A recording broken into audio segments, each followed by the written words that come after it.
Halo semua, perkenalkan kami dari kelompok IMUT yang akan mempresentasikan hasil diskusi kami tentang topografi dasar laut. Nah, sebelumnya ada pepatah mengatakan tak kenal maka tak sayang, makanya itu kita harus kenalkan dulu nih. Nah, yang pertama ada aku, Ikirina Lisli Tonga. Aku Asma Gajah Sudana. Aku Pradana Rifan Maulana. Aku Yuda Satria Aprizal. Aku Atafitra Abdurrahmi.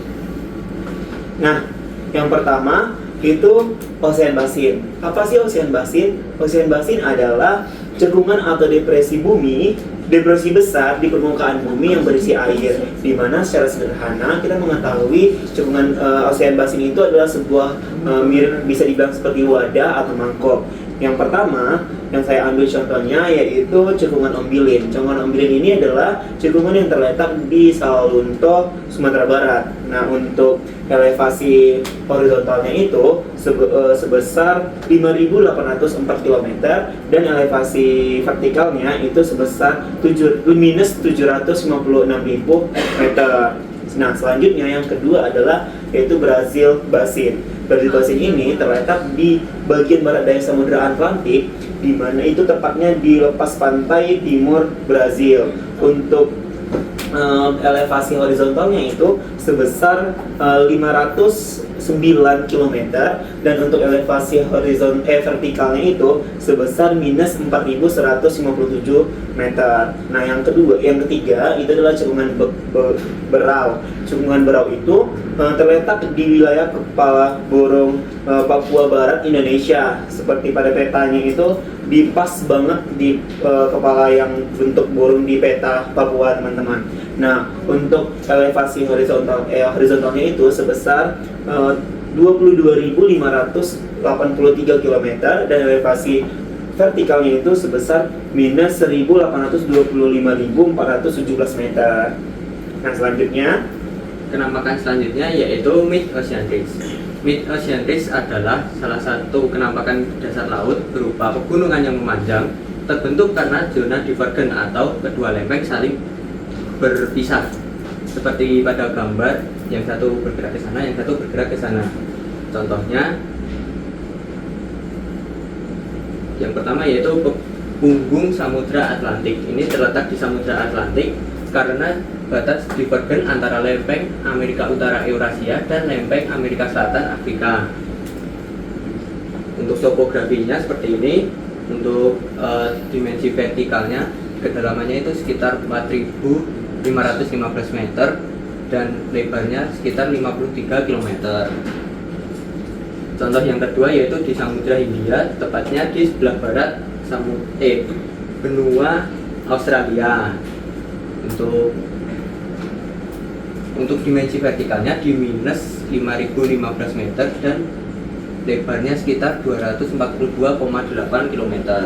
Contoh yang terakhir masih di Samudra Hindia, tapi tepatnya di sebelah tenggara Pulau Madagaskar. Untuk dimensi vertikalnya di minus 6.199 meter dan dimensi horizontalnya 59,900 km. Nah, selanjutnya itu ada Simaun. Simaun adalah gunung yang menjulang dari dasar laut, namun puncaknya tidak sampai melebihi permukaan laut. Nah, Simaun ini sebagian besar merupakan sisa-sisa gunung berapi yang tidak aktif.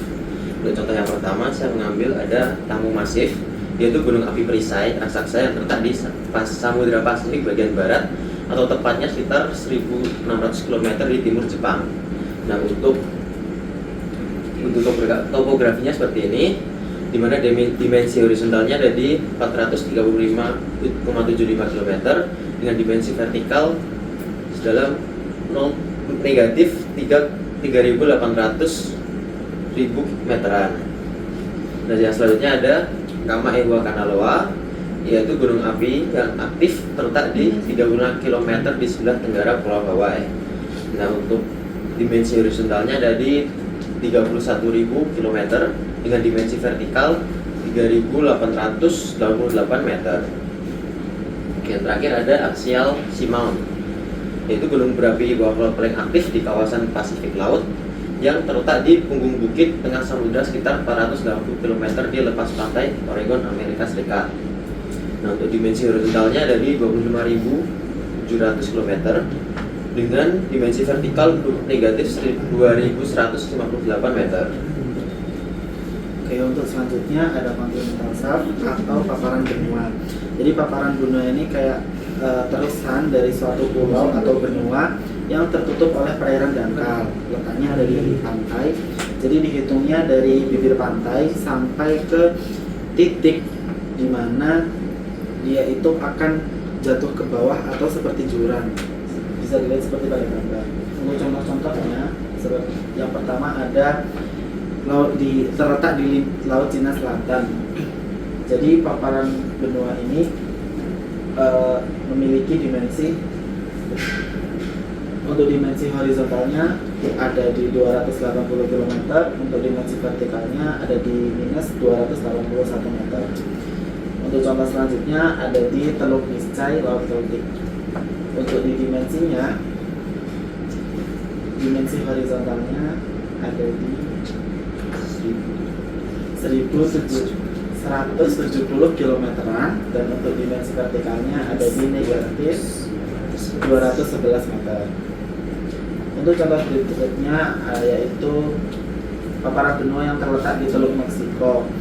Untuk dimensinya horizontalnya 222 km dan dimensi vertikalnya minus 276 meter.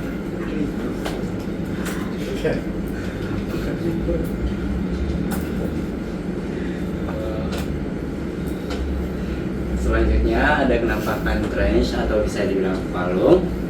Ini merupakan lembah dasar laut yang memiliki struktur dalam, sempit dan juga terjal. Ini biasanya dia memiliki kedalaman sampai lebih dari 6.000 meter di bawah laut. Kemudian dia terbentuk akibat subduksi lempeng tektonik. Di sini aku mengambil salah satu contoh. Contohnya adalah Palung Tonga. Dia terletak di Samudra Pasifik Selatan di timur laut Selandia Baru. Dan dimensi horizontalnya itu sepanjang 2.500 km dan vertikalnya kurang lebih 10.800 meter.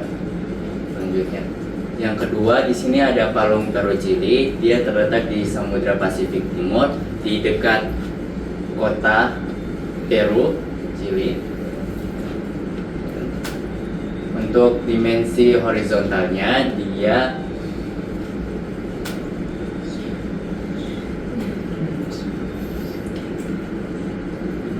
5.900 km dan untuk vertikalnya dia berada kurang lebih di 8.000 meter di bawah permukaan laut. Kemudian yang terakhir ada Palung Sound Sandwich. Ini terletak di Samudra Atlantik Selatan dekat Kepulauan Sound Sandwich. Di sini dimensi horizontalnya dari 1.000 sampai 1.200 km dan vertikalnya kurang lebih 8.000 km. Mungkin sekian yang bisa kami sampaikan dan kami presentasikan. Jika kelompok kami ada salah dalam perkataan, kami meminta maaf. Terima kasih atas partisipasinya. Kami ucapkan terima kasih.